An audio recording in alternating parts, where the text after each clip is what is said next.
나라의 불법과 무질서가 사라지게 지고 법치와 질서가 회복되게 하소서. 하나님께서 원하시는 그리스천 기업들이 세워지게 하시고 정직과 청렴을 통해 사회의 선한 영향을 나타내게 하소서. 그리스천들이 느헤미야처럼 이 나라의 죄가 나의 짐을 먼저 깨닫고 진정한 회개를 통해 위기 안에서 하나님께 주신 소망을 찾게 하옵소서. 거룩하신 주님, 이 시간 새해를 맞아 새 비전의 말씀을 선포하시는 이재원 담임 목사님께 성령으로 충만함을 입어 새해를 출발하는 오늘의 성도들에게 비전과 꿈을 제시하는 축복의 말씀이 되게 하여 주옵소서.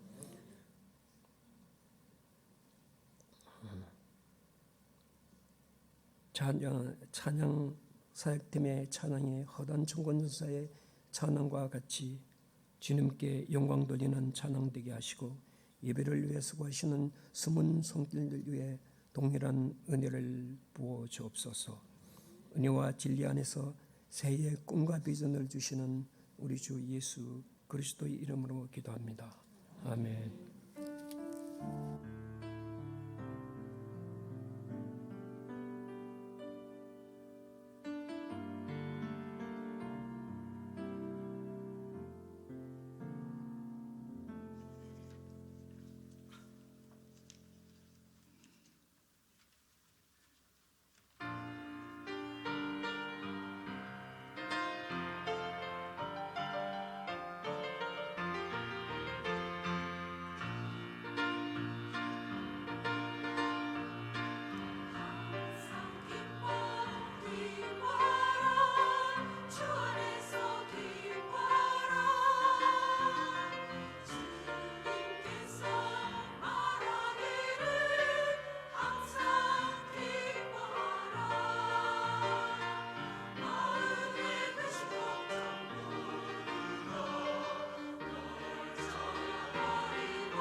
2020년 한 해 우리의 삶 가운데 하나님이 주시는 기쁨이 충만하시길 주님의 이름으로 축복합니다.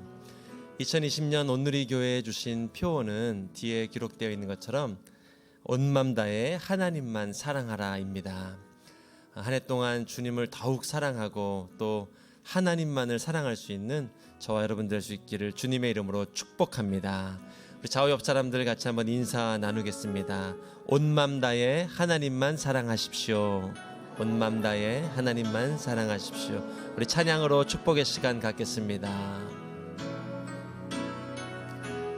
은혜의 주님이 당신을 축복하고 사랑의 주님이 함께 하시네. 은혜의 주님이 당신을 축복하고 사랑의 주님이 함께 하시네. 자신의 삶을 축복합니다. 은혜의 주님이 내 삶을 축복하고 사랑의 주님이 함께 하시네. 은혜의 주님이 내 삶을 축복하고 사랑의 주님이 함께 하시네. 우리 서로에게 격려와 응원의 박수 보내겠습니다. 함께 하나님의 말씀 신명기 6장 4절로 5절까지 말씀입니다.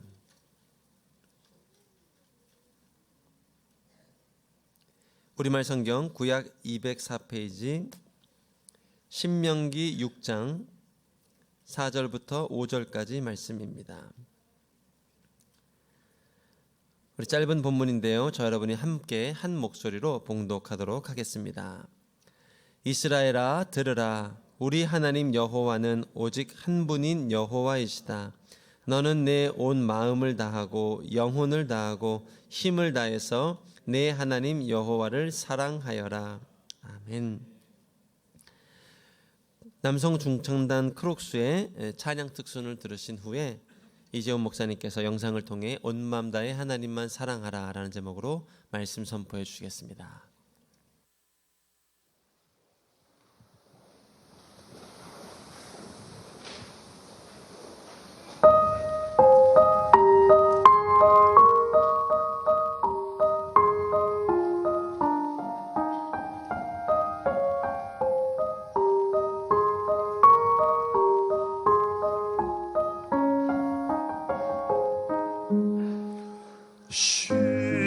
시온의 영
할렐루야.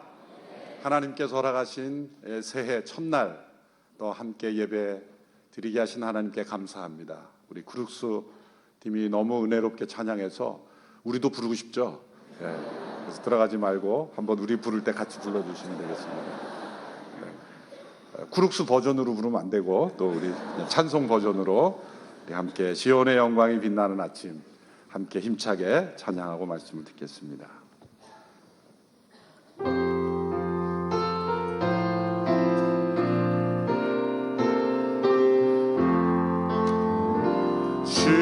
시온의 영광이 빛나는 아침 어둡더니 땅이 밝아오네 슬픔과 애통이 기쁨이 되니 시온의 영광이 비춰오네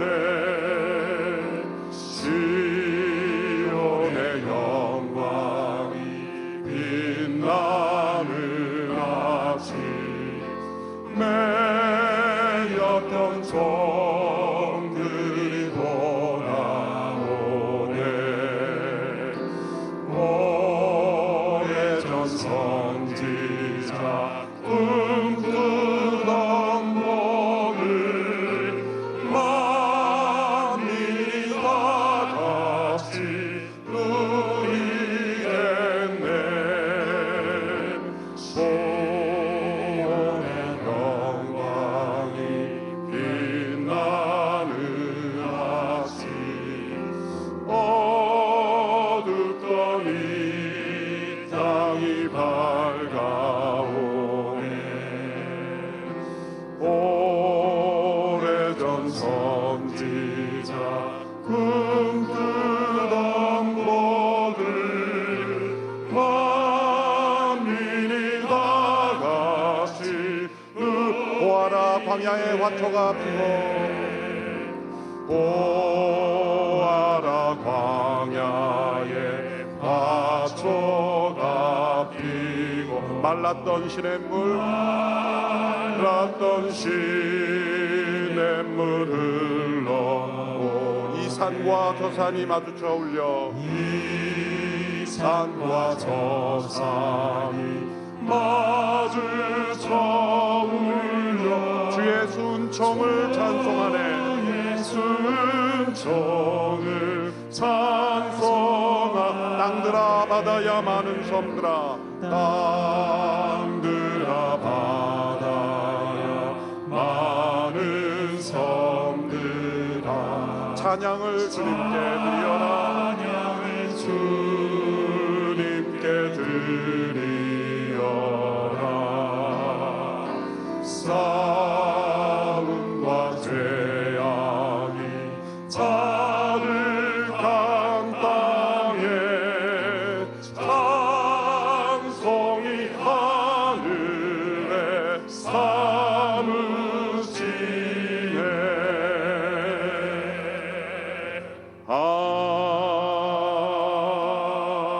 아멘.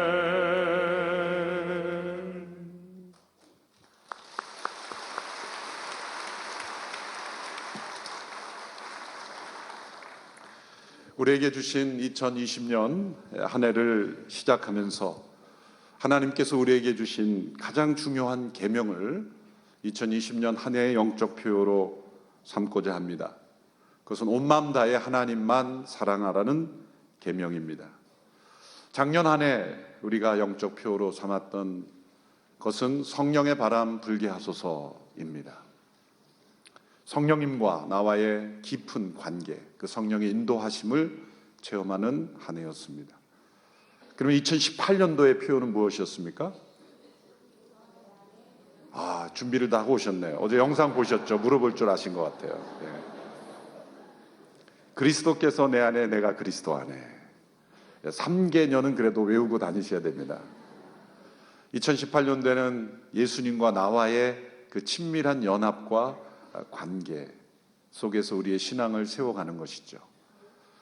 그리고 성령의 인도하심을 따라 성령의 충만함을 경험하는 삶, 그리고 올 한 해 이제 성부 하나님께 대한 우리의 온전한 사랑을 드리는 삶, 삼위일체 하나님과의 나와의 그 신앙을 세워가는 이 3개년 영적 부흥이 되겠습니다.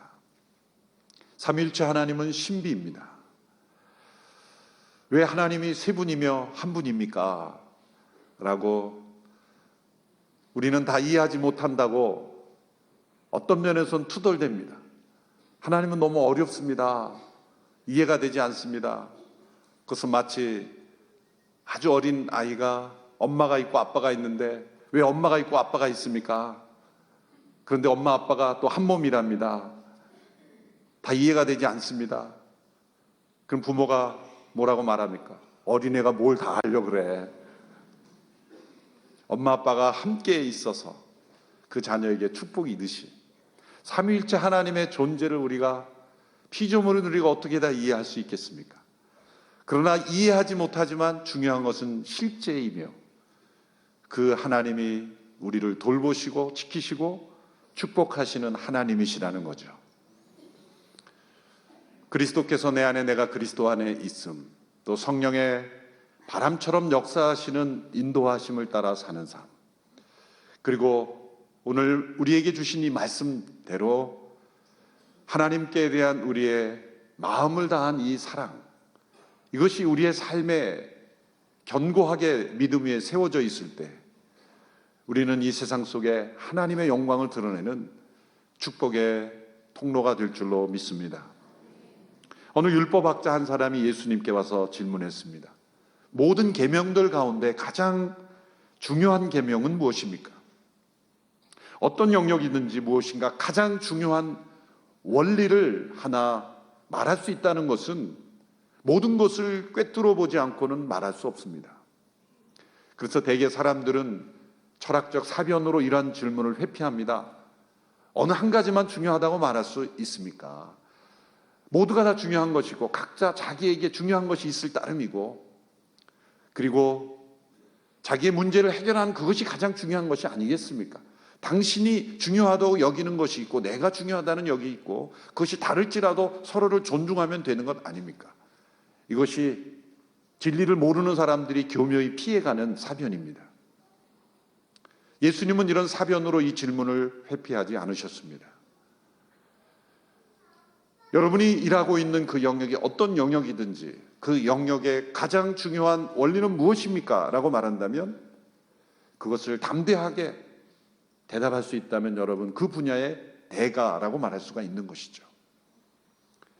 예수님은 이 질문 앞에 신명기 6장 오늘 읽은 이 말씀을 인용하셔서 가장 중요한 계명은 이것이다 라고 명확하게 단정적으로 말씀하셨습니다. 마가복음 12장의 29절 31절의 말씀에 그 내용을 기록하고 있습니다. 한 목소리를 함께 읽어보겠습니다. 시작. 예수께서 대답하셨습니다. 첫째로 중요한 계명은 이것이다. 이스라엘아 들으라. 주 우리 하나님은 오직 한 분이시다. 내 마음과 내 목숨과 내 뜻과 내 힘을 다해 주 내 하나님을 사랑하라는 것이고, 두 번째로 중요한 계명은 이것이다. 내 이웃을 내 몸과 같이 사랑하라는 것이다. 이것보다 더 중요한 계명은 없다. 예수님은 가장 중요한 계명을 말씀하셨을 뿐만 아니라 그 가장 중요한 계명으로부터 파생되는 두 번째 계명까지 함께 설명해 주시며 이것이 가장 중요한 계명이다라고 말씀하셨습니다. 신명기의 말씀은 율법을 다시 강조하여 교훈하시는 말씀입니다. 신이라는 단어는 새로울 신이 아니라 거듭신, 반복할 신이라는 한자죠. 명이라는 것은 계명, 하나님의 율법입니다. 이스라엘 백성들이 이제 광야를 지나 가나안 땅으로 들어가기 전에 모세가 그 백성에게 다시 한번 하나님의 율법을 다시 재교육함으로써 가나안의 삶을 준비하도록 하기 위한 교훈책입니다. 설교집입니다. 그래서 신명기에는 민수기나 출애굽기에 나오지 않은 그 비하인드 스토리, 그리고 그 모든 역사의 가장 중요한 원리를 설명해 주는 귀한 말씀입니다. 그래서 신명기를 통해 이스라엘 백성들의 역사를 해석하는 관점이 매우 중요합니다. 신명기에는 하나님의 율법이 가득 차 있습니다. 그 율법은 하라, 하지 말라라는 명령들입니다. 그런데 왜 하지 말라고 말씀하시고 왜 하라고 명령하셨을까요? 그 이유는 바로 사랑입니다. 하나님께서 하라 하신 것을 행하고 하지 말라라고 말씀하신 걸 하지 않으면 그 행하는 삶의 모습은 사랑입니다. 사랑을 명령하신 겁니다. 예수님은 모든 하나님의 계명을 요약하고 가장 중요한 원리를 말씀하시는 이 신명기 6장 4절에 5절의 말씀을 끄집어내셔서 모든 하나님의 계명을 설명해 주신 것입니다. 인간은 자신이 사랑하는 것을 담습니다. 쓸모없는 것을 사랑하면 쓸모없는 인생이 됩니다. 귀하고 가치 있는 것을 사랑하면 귀하고 가치 있는 인생이 됩니다. 헨리 스쿠걸이라는 분은 이런 말을 했습니다. 한 영혼의 가치와 탁월함은 그 영혼이 사랑하는 것이 무엇인지에 의해 평가되는 것이다. 새해를 시작하면서 우리 각자에게 또 온누리 교회가 받아야 될 질문은 바로 이것입니다. 우리는 무엇을 사랑하고 있으며 무엇을 사랑하며 살 것인가? 이 질문 앞에 우리 모두가 이렇게 응답하며 한 해를 시작할 수 있게 되기를 바랍니다. 나는 하나님 오직 한 분만을 온 마음을 다하여 온 영혼을 다해 온 힘을 다해 사랑하며 살기를 원합니다. 이것이 우리의 인생의 비전이요 목표요 우리의 기쁨이 되기를 축원합니다. 하나님께서는 우리에게 온 마음을 다해 온 영혼을 다해 온 힘을 다해 하나님 사랑할 것을 명령하셨습니다. 이것은 권고나 요청이 아닙니다. 이것은 명령입니다. 하나님께서 명령으로 주신 것을 우리가 벗어날 때는 그것이 우리에게 불행이 되고 비참한 삶이 되고 하나님이 원하시는 삶을 이루지 못한다는 것을 우리는 잘 알고 있습니다. 유대인들은 이 신명기 6장 4절 5절의 이하의 말씀을 그들의 국민교육 헌장처럼 생각하며 가르칩니다. 쉐마라고 부르는데 이 쉐마라는 뜻은 들으라라는 뜻입니다. 우리말 성경에는 이스라엘아 들으라 이렇게 되어 있지만 원래 히브리어 성경은 들으라 이스라엘, 쉐마 이스라엘 그렇게 되어 있습니다. 제일 첫 단어를 사용하거든요. 성경 66권도 마찬가지입니다. 우리는 창세기, 출애굽기 이렇게 이름을 붙였지만 히브리어 성경은 우리가 창세기라고 부르는 건 태초에입니다. 브레시트, 태초에. 그 성경에 제일 처음 나오는 그 단어로 사용합니다. 히브리어에서 이 사랑이라고 사용된 단어들이 여러 단어가 있습니다. 그 중에 가장 많이 사용된 단어는 헤세드라는 단어입니다. 이 헤세드는 주로 하나님의 사랑을 표현할 때 사용되는 단어입니다. 왜냐하면 그 의미가 변함없는 사랑, 결코 포기하지 않는 사랑, 실패하지 않는 사랑, 언약을 신실하게 지키는 사랑, 인자한 사랑 이렇게 여러 개로 번역될 수 있는데 결국 그것은 하나님의 사랑이 가지고 있는 그 속성을 잘 표현하기 때문입니다. 두 번째로 많이 사용된 단어가 바로 아하브라는 단어인데요. 이 아브라는 단어가 신명기에 집중적으로 사용되었습니다.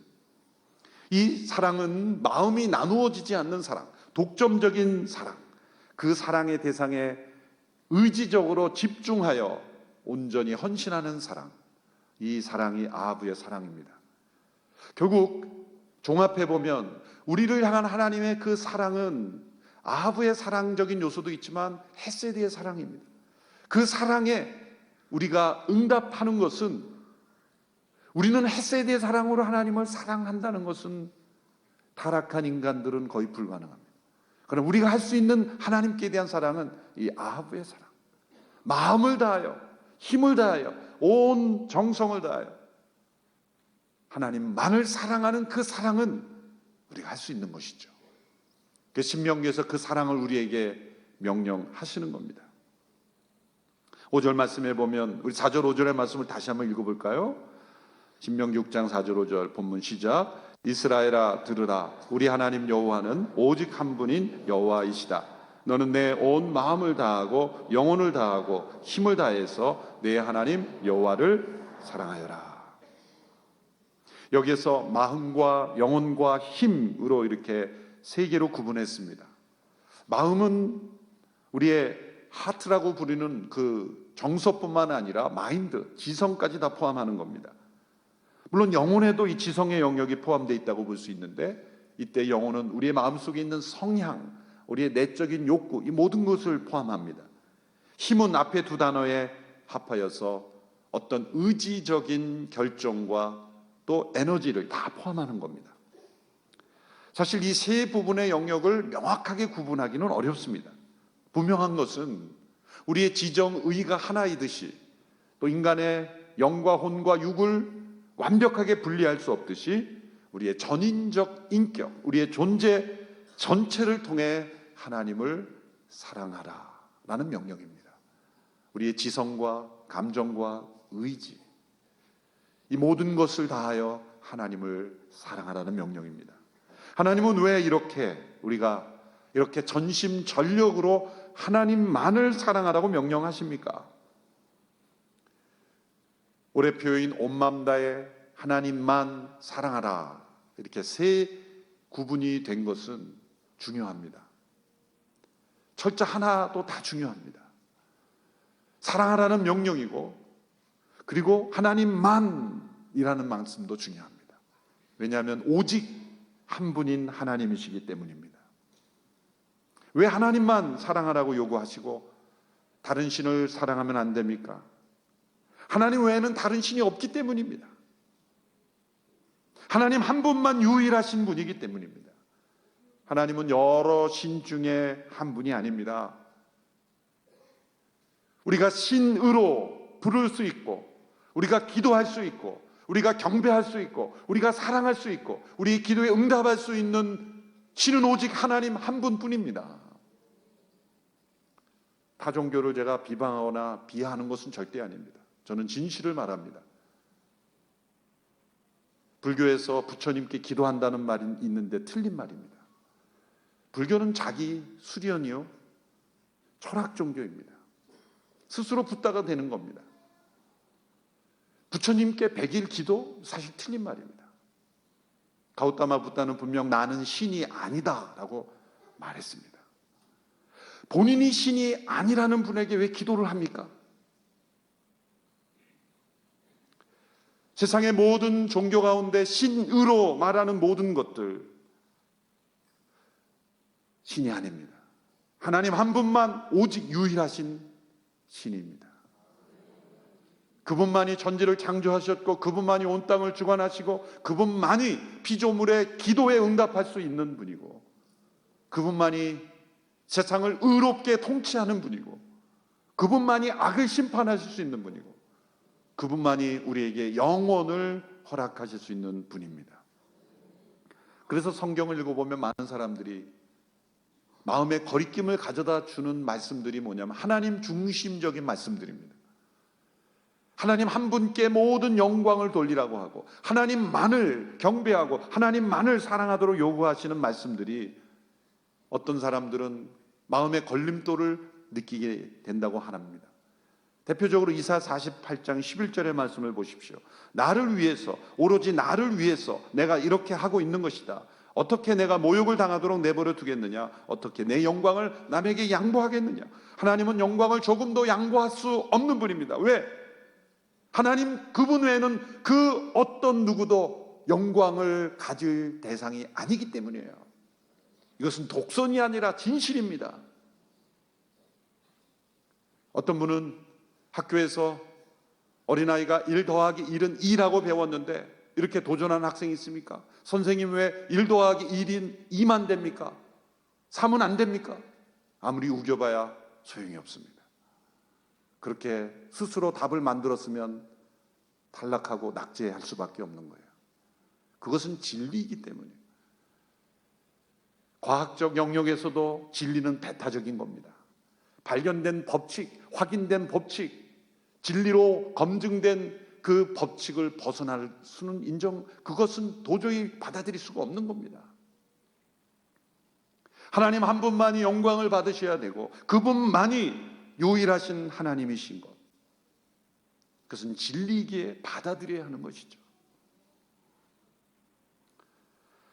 하나님만이 우리의 진정한 경배와 사랑의 대상이어야 합니다. 따라서 우리가 하나님만을 사랑하지 않는 만큼 우리는 우상을 숭배하고 있는 것이고 헛된 것을 추구하고 있는 것입니다. 둘째로, 왜 하나님께서 하나님만을 사랑하라고 하십니까? 하나님께서 우리에게 명령하시는 그 명령으로 우리를 사랑하시기 때문입니다. 우리에게 온 마음과 온 영혼과 온 힘을 다해 사랑하신 하나님은, 요구하신 하나님은, 하나님께서 그렇게 온 마음과 온 힘을 다하여 우리를 사랑하십니다. 그 사랑으로 우리를 창조하셨고, 그 창조하신 인간이 하나님을 배반하고 하나님께 불순종했지만 하나님은 헤세드의 사랑으로 그 사람을 포기하지 않으십니다. 그 사람들을 추적하십니다. 쫓아오십니다. 그리고 그들을 위하여 인간이 되셔서 대신 죽으셨습니다. 그리고 기어코 하나님 안으로, 하나님과의 관계 속에 들어오도록 이끄십니다. 사랑은 포기하지 않습니다. 사랑은 무너지지 않습니다. 심지어 대상이 나에게 주는 배신에도 불구하고 버려지지 않는 것이 헤세드의 사랑이요, 하나님의 사랑입니다. 인간은 수없이 하나님을 배반하고 불순종하지만 하나님께서는 그 사랑이 식어지지 않는 것은 하나님이 사랑이시기 때문입니다. 그 사랑으로 우리를 사랑하시기에 우리에게 그 사랑의 응답을 요구하십니다. 그래서 하나님은 당신을 가리켜 질투하는 하나님이라 말씀하시잖아요. 이 질투라는 단어는 우리는 부정적으로만 듣습니다. 왜냐하면 우리가 경험한 질투는 다 부정적 질투이기 때문이죠. 질투에는 두 가지 종류가 있습니다. 자신의 소유가 아닌 것에 대한 질투, 이것은 부정적인 질투요, 파괴적인 질투요, 사단으로부터 나온 질투입니다. 사단이 왜 사단이 됐습니까? 하나님을 질투했기 때문입니다. 하나님의 영광을 질투했기 때문입니다. 하나님의 가진 권위를 질투했기 때문입니다. 인간이 가진 하나님의 대리자로서의 그 권위를 질투했기 때문에 인간을 속이고 그 권위를 가로채고 하나님의 영광을 가로챈 것이 사단의 정체입니다. 사단은 질투의 화신입니다. 만일 우리가 나에게 속하지 않은 것을 가지고 질투한다면 우리는 사단의 밥이 될 위험성이 많습니다. 그런데 반드시 있어야 될 하나님께 속한 질투가 있습니다. 그것은 나에게 속한 것, 나에게 주어진 나와의 관계 속에 있는 것에 대한 질투입니다. 대표적인 것이 부부관계죠. 부부는 서로 사랑하기로 언약을 맺었습니다.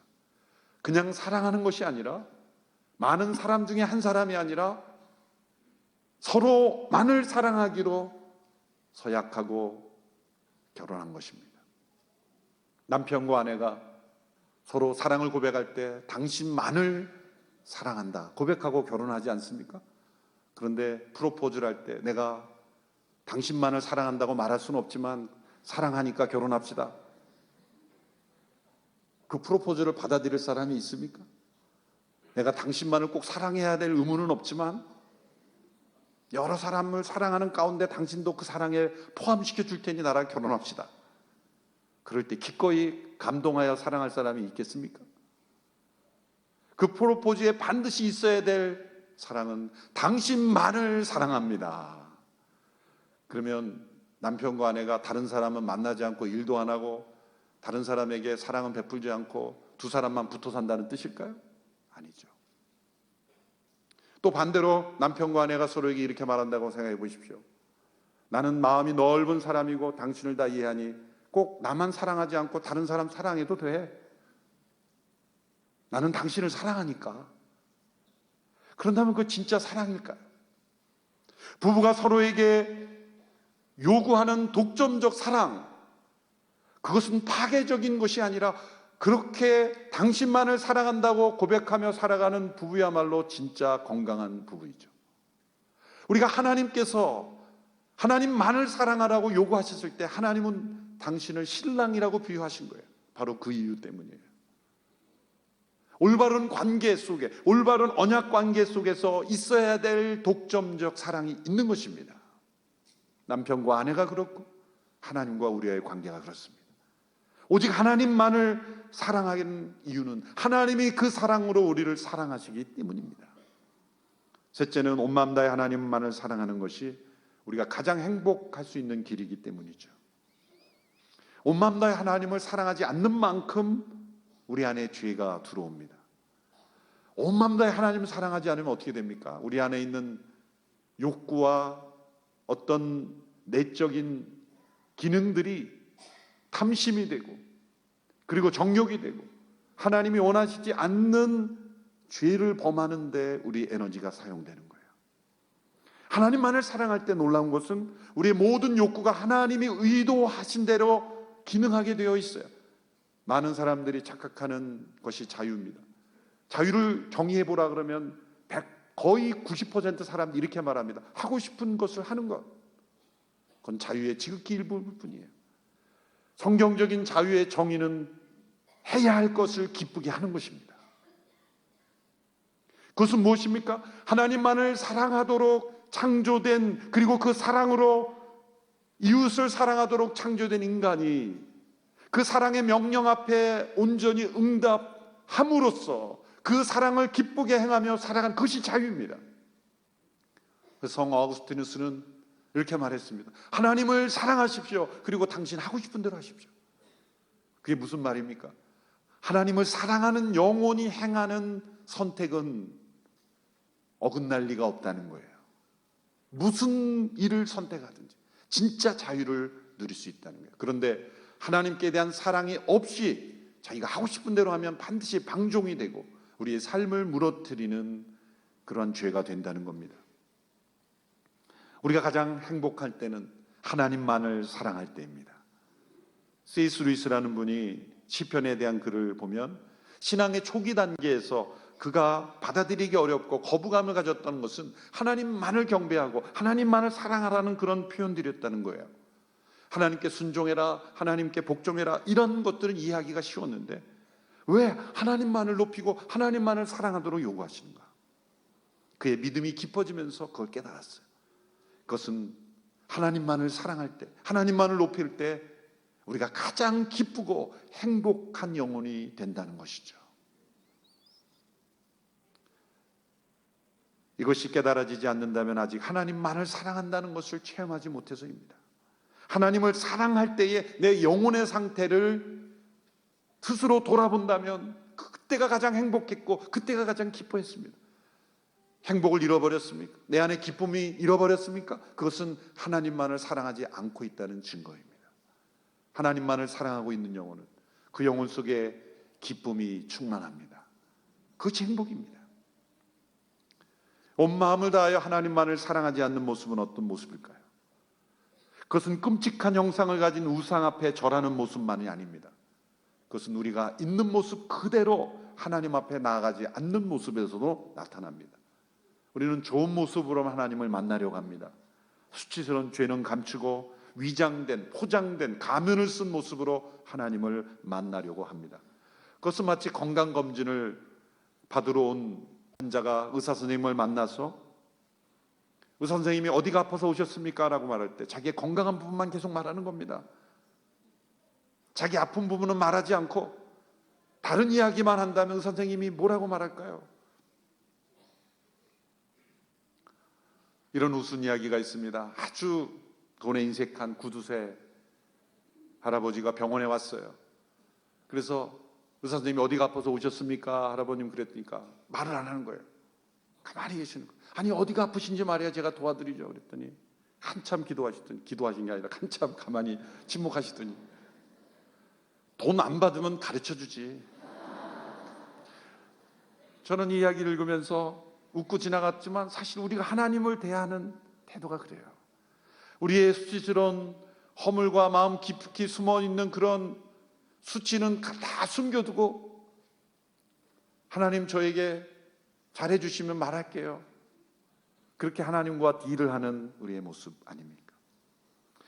자, 온 마음 다해 하나님만 사랑하는 명령을 다시 정의한다면 첫 번째로 이것입니다. 하나님께서 우리의 불완전한 모습과도 만나기를 원하신다는 거예요. 내 앞에서 포장하지 말라. 나는 너의 모든 것을 이미 알고 있다. 그러므로 내 앞에서 온전한 것처럼 포장하여 만나지 말라. 너의 있는 모습 그대로, 연약한 모습 그대로, 죄를 지으면 죄를 지은 모습 그대로, 너의 연약한 모습 그대로, 아픈 모습 그대로. 왜? 내가 너를 온 마음 다해 사랑했기에, 너의 어떤 모습이라도 받아들일 수 있기에, 독생자 예수 그리스도가 십자가에서 못 박히기까지 너를 사랑한 사랑으로 너를 맞이할 준비를 하고 있다. 그러므로 너는 내 앞에서 포장하지 말고 너의 있는 모습 그대로 나에게 나오라. 너의 불완전한 모습, 그 모습 그대로 나에게 나오라. 인간 안에 숨어있는 이 무서운 영적 자존심은 하나님 앞에서도 세웁니다. 왜 이 용서를 구하는 게 힘듭니까? 인간의 영혼 속에 자존심이 있어서 그래요. 하나님 앞에서도 자기의 수치를 드러내기를 원치 않습니다. 그게 무서운 인간 안의 자존심입니다. 그러나 있는 모습 그대로 우리가 하나님 앞에 나갈 때 우리의 사랑은 불완전하고 우리의 사랑은 때로 오염되어 있어요. 그렇지만 하나님은 그 불완전한 사랑을 기쁘게 받으신다는 거예요. 어떤 사람이 사막을 지나다가 목이 말라 궁핍해 있을 때인데 정말 시원한 맑은 물을 발견했습니다. 멋진 샘을 발견했습니다. 그는 자신이 그 목마름을 해결해 주는 그 시원한 샘물을 발견한 그 기쁨을 자신이 사랑하고 존경하는 왕에게도 선물하고 싶었습니다. 그래서 자신이 휴대하고 있는 가죽병에 그 샘물을 담고 며칠 더 메마른 사막을 지나서 왕궁에 도착했어요. 간절히 간청해서 결국 왕을 만나게 되었습니다. 자신이 사막에서 발견한 그 기쁨을 드리기를 원했고 자신이 떠온 그 물을 왕에게 드렸습니다. 왕은 그의 이야기를 듣고 감동했습니다. 그리고 기쁘게 그 물을 마셨습니다. 그리고 그 백성을 축복하고 보냈습니다.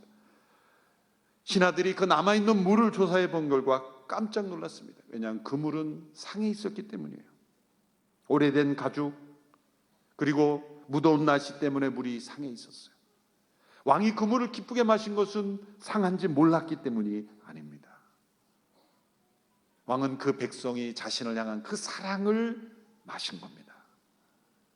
깨끗한 물이라서 마신 게 아니라 사랑을 마신 그 왕, 바로 우리 하나님이 그 왕의 마음처럼 우리가 하나님께 드리는 이 사랑이 불완전하고 오염되어 있고 부족하지만 하나님은 기쁘게 그 사랑을 받으시는 거예요. 그래서 온 마음 다해 하나님을 사랑하라. 또한 두 번째로 온 마음 다해 하나님만 사랑하라는 명령은 하나님의 사랑에 자신의 삶을 전적으로 의탁하라는 명령입니다.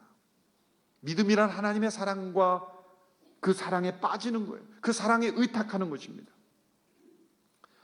초대 기독교 우리 성도들이 우리 믿는 이들의 상징, 기독교의 상징을 물고기로 사용했죠. 그래서 로마 카타콤이나 고대 초기 기독교 유적지에 가보면 이 물고기 형상이 많이 등장합니다. 그걸 익투스라고 말하죠. 이런 모양의 표시인데요. 이 물고기 모양의 그 안에 헬라어로 앞 철자로 풀어서 설명하면 이에수스 크리스토스 테오히오스 소테로, 이것은 예수 그리스도 하나님의 아들 구원자라는 신앙 고백의 모습입니다. 근데 이 앞단어를 따서 익투스라고 설명하는 이 물고기라는 것이 단지 신앙 고백을 설명하기 위한 것만은 아닙니다. 왜냐하면 많은 기독교 예술가들이 이 물고기를 그리는 것을 즐겨한 것은 우리 그리스도인들의 삶이 바로 물고기와 같은 삶이기 때문이라는 메시지 때문입니다. 물고기가 물속에서 그 물을 의지하여 물을 호흡하고 물속에서 살아가듯이 우리가 하나님의 사랑의 강물에 자신을 의탁하며 사는 물고기와 같다. 그래서 초대 그리스도인들은 그리스도를 하늘의 물고기로 비유했고 그리스도인들을 작은 물고기로 그렇게 비유했습니다. 우리는 성령의 거룩한 물 가운데 태어납니다. 그 물로 씻음을 받습니다. 그 물을 의지하여 살아갑니다. 그 물은 바로 하나님의 사랑입니다. 믿음의 삶은 이 하나님의 사랑에 자신을 의탁하는 겁니다. 순종이란 하나님의 사랑을 얻어내기 위한 노력이 아닙니다. 우리가 순종하면 하나님이 주신다는 게 아니라 하나님의 사랑에 자신의 삶을 의탁하는 자에게 나타나는 열매, 그것이 순종입니다. 수용을 하려면 물에 자신을 의탁해야죠. 자신의 힘을 빼야 됩니다. 물의 부력을 믿어야 합니다. 그리고 자신을 맡기죠. 그리고 헤엄쳐가죠. 하나님의 사랑에 우리 자신을 맡길 때 우리는 예전과 다른 차원의 삶을 경험하는 거예요. 물에서 허우적거리는 사람은 믿음이 없는 사람이에요. 불신으로 가득한 사람은 물속에서 허우적거리는 사람과 같이 신앙생활을 하는 거예요. 힘은 더 많이 쓰는데 믿음의 능력은 경험하지 못해요. 왜 그럴까요? 하나님의 사랑에 자신을 의탁하는 것이기 때문에. 그럴 때 우리는 우리의 몸이 부력에 의해서 뜨는 것을 경험하듯이 하나님의 사랑이 우리를 떠올리는 차원을 경험하게 될 거예요. 믿음의 삶이란 하나님의 사랑의 강물에 헤엄치는 것입니다. 온 마음 다해 하나님 사랑하라. 그것은 하나님의 사랑에 너의 모든 것을 내어 맡기라. 때로 이해되지 않아도, 고난이 다가와도, 또 고치지 못할 질병이 나에게 찾아올지라도 하나님의 사랑에 너의 삶을 의탁해라. 그러면 너의 삶은 떠오를 것이다. 그런 말씀을 주시는 거죠. 마지막 세 번째, 온 마음 다해 하나님만 사랑하라는 명령. 이것은 세상에서 하나님의 사랑의 통로가 되라는 거죠. 온 마음 다해 하나님만을 사랑하는 것은 자신의 가정과 일터를 포기하고 예배당 안에서만 24시간 살라는 뜻이 아닙니다. 어쩌면 가능하다면 우리는 함께 모이는 것이 최소화되고 오히려 세상 속에서 하나님의 사명을 감당하는 데 더 많이 쓸 수 있다면 그것은 더 성숙한 겁니다. 온 마음 다해 하나님을 사랑하는 이 삶은 365일 예배당에만 찾아오라는 게 아닙니다. 자신의 할 일을 잘 하지 못하며 모든 모임에만 쫓아다니는 것이 아닙니다. 하나님만 사랑하라는 것은 우리가 함께 모이되 하나님을 사랑하는 그 마음으로 세상 속에 하나님의 사랑을 흘러보내라는 거예요. 사명을 다하라는 것입니다. 온 마음 다해 하나님을 사랑하는 것을 배우기 위해서 우리가 함께 예배하고 모이고 성경을 공부하고 기도하는 겁니다. 그러나 재충전됐다면 그 하나님의 사랑이 세상 속에 흘러가야 하는 것입니다. 첫째 계명을 순종하는 사람은 둘째 계명은 반드시 나타나기 때문이죠. 이것은 연결되어 있습니다. 요한일서 4장 20절 21절의 말씀 같이 한 목소리 읽겠습니다. 시작. 만일 누구든지 하나님을 사랑한다고 하면서 자기 형제를 미워한다면 그는 거짓말쟁이입니다. 보이는 자기 형제를 사랑하지 않는 사람이 보이지 않는 하나님을 사랑할 수 없습니다. 우리가 하나님에게서 받은 계명은 이것입니다. 하나님을 사랑하는 사람은 또한 자기 형제를 사랑해야 한다는 것입니다.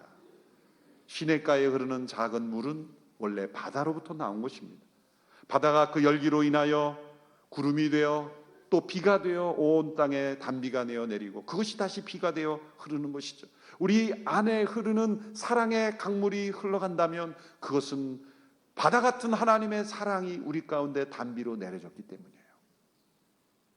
바다 같은 하나님의 사랑에서 우리 내려진 이 단비가 뿌려진 우리의 마음은 하나님의 사랑이 시냇물처럼 흘러 누군가에게 흘러가는 것이죠. 하나님의 사랑, 온 마음 다해 하나님을 사랑할 때 우리의 영혼은 사랑의 시냇가가 되어 흐르게 될 것입니다.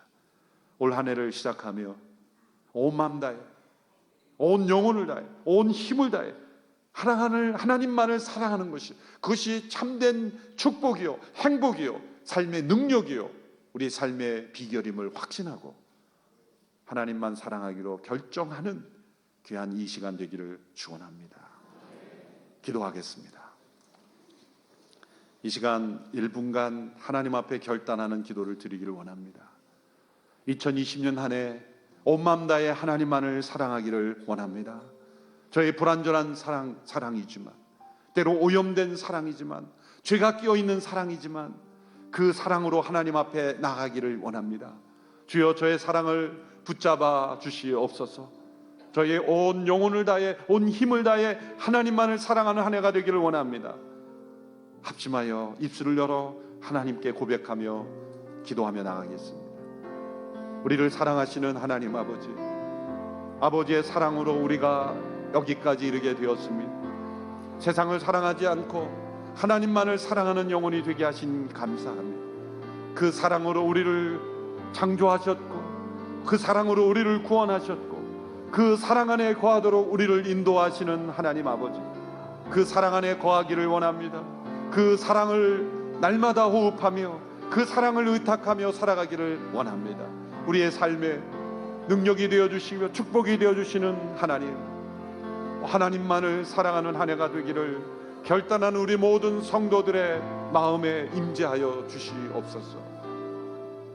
하나님 아버지, 2020년 한 해 우리에게 주신 이 말씀을 굳게 붙잡고 이 말씀 속에 이 살아있는 하나님의 사랑을 체험하게 하여 주시옵소서. 우리 마음 한구석에 세상을 사랑하는 것 다 내려놓게 하여 주시고 하나님께 대한 사랑으로만 우리의 마음이, 우리의 영혼이, 우리의 힘이 다 채워지게 하여 주옵소서. 우리가 무엇을 하든지 세상에 어떤 일을 하든지 그것이 다 하나님만을 사랑하는 사랑의 모습이 되게 하옵소서. 예수님의 이름으로 기도하옵나이다. 아멘. 이 시간에는 신년 말씀 우리가 카드를 뽑는 시간을 갖도록 하겠습니다. 대전 온누리교회의 거룩한 전통이죠. 그래서 송구 영신 예배와 신년 예배를 또 드리면서 올 한 해 하나님께서 나에게 개인적으로 주시는 약속의 말씀, 또 언약의 말씀 이제 뽑으려고 하는데 몇 가지 주의 사항이 있습니다. 오늘 남편이 못 왔으니까, 또 우리 자녀가 안 왔으니까 두세 개를 뽑으면 안 되고요. 꼭 한 사람당 하나씩 뽑으시면 되겠고, 또 뽑았는데 좀 마음에 맞지 않는 말씀 같아서 다시 놓고 다른 걸 뽑으면 안 됩니다. 왜냐하면 말씀 카드는 점치는 것이 아니기 때문이죠. 그래서 어떤 말씀이 나에게 주어졌든지 간에 성령님이 오늘 이 시간 우리와 함께 하시고 우리를 또 인도하시니까 하나님을 신뢰하고 어떤 말씀이 뽑히든지 간에 내가 그 말씀대로 올 한 해 걸어가겠습니다. 이 말씀이 나를 의의 길로 인도하여 주십시오.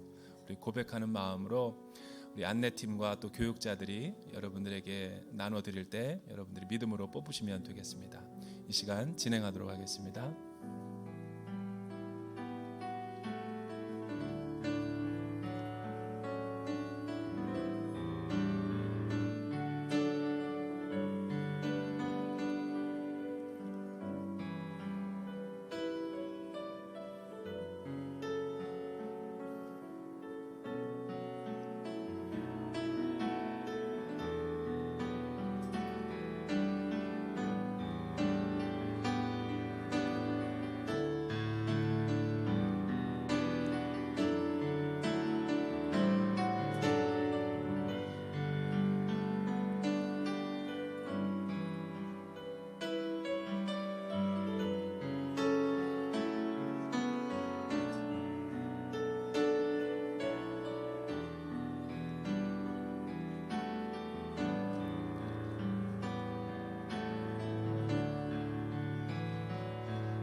다 받으신 분들은 옆에 있는 분들과도 한번 좀 보여주세요. 어떤 말씀 뽑았는지 이제 말씀 카드로 서로 한번 좀 교제도 나누시고 서로를 위해서 또 우리 기도해 주겠다고 또 약속의 언약도 맺으시고 2층에 계신 분들에게도 여러분 또 믿음으로 잘 또 뽑아주시면 감사하겠습니다.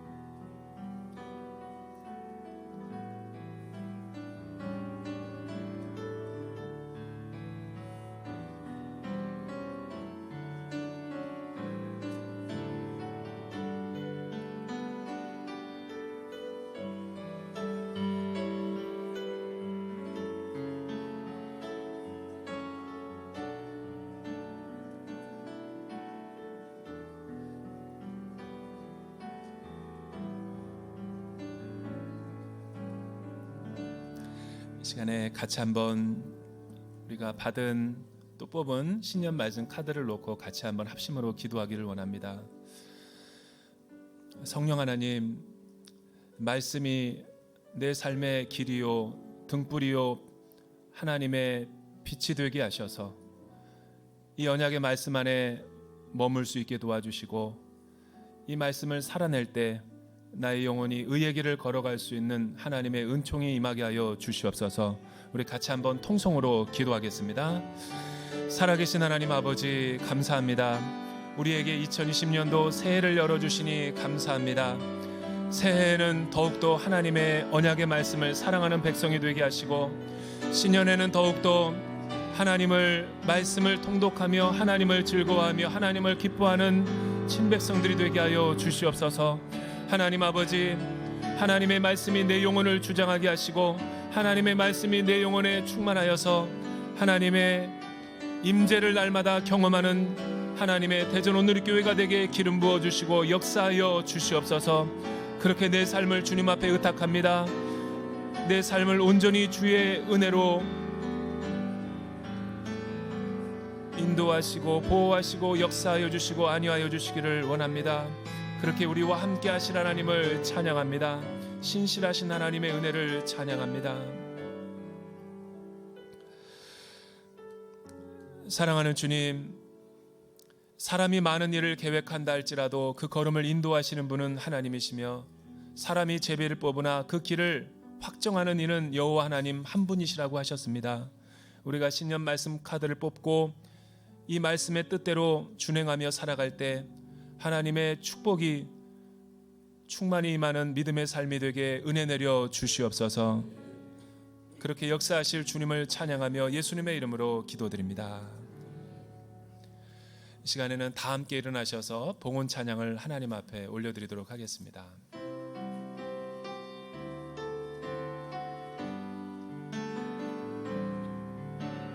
주 나의 모습 보내 상한 나의 맘 보시네. 주 나의 눈물 안에 홀로 울던 맘 아시네. 주 사랑 내게 있네. 그 사랑이 날 채우네. 주 은혜 내게 있네. 그 은혜로 날 세우네. 세상 소망 다 사라져가도 주의 사랑은 끝이 없으니 살아가는 이 모든 순간이 주 은혜임을 나는 믿네. 살아가는 이 모든 순간이 주 은혜임을 나는 믿네.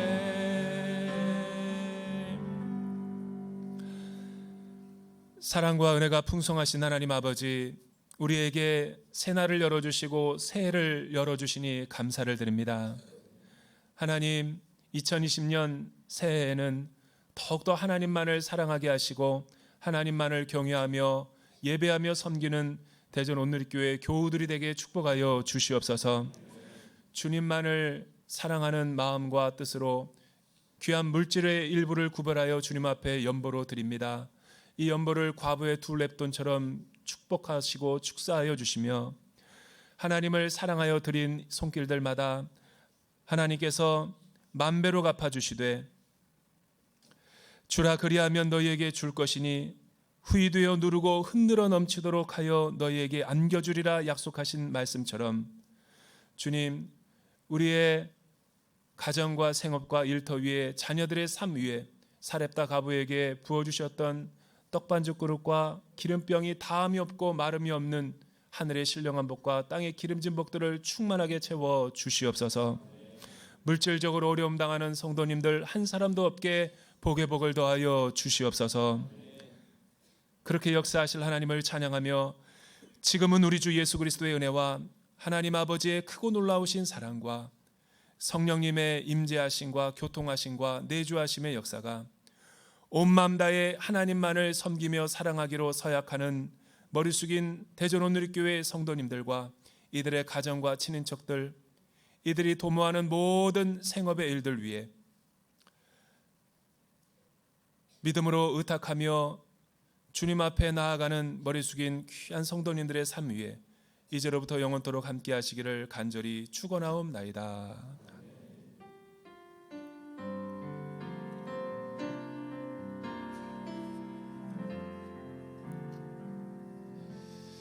아멘. 이 시간에는 저희가 애국가 제창을 하는 시간을 갖도록 하겠는데요. 대전 온누리교회는 애국하는 교회이고 또 그리스도인은 애국자들이죠. 그래서 우리가 신년 할애 때나 또 우리 송구영신 예배 때 온누리교회 모든 교우들은 예배 후에 애국가를 1절서부터 마지막 절까지 하나님을 사랑하는 마음으로 제창하려고 합니다. 우리 다 같이 큰 목소리로 애국가를 불러주시면 고맙겠습니다.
남산 위에 저 소나무 철갑을 두른 듯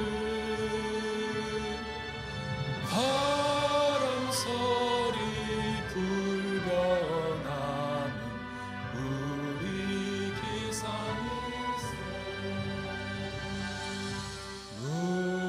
무궁화 삼천리 화려강산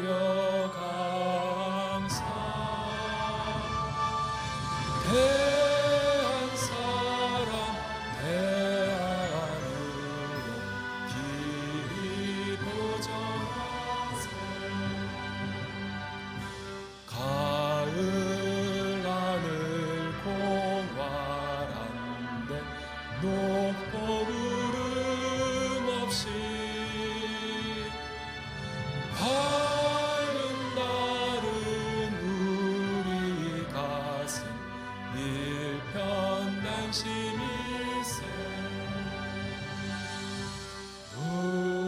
무궁화 삼천리 화려강산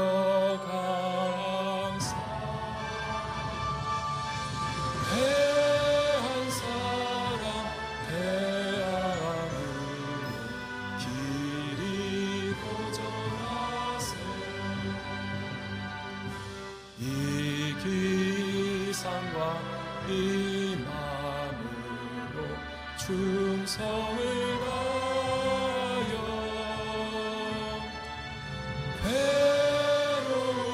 괴로우나 즐거우나 나라 사랑하세 무궁화 삼천리 화려강산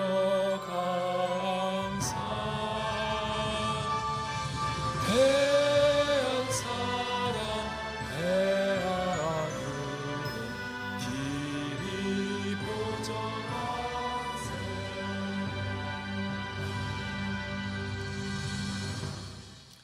아멘.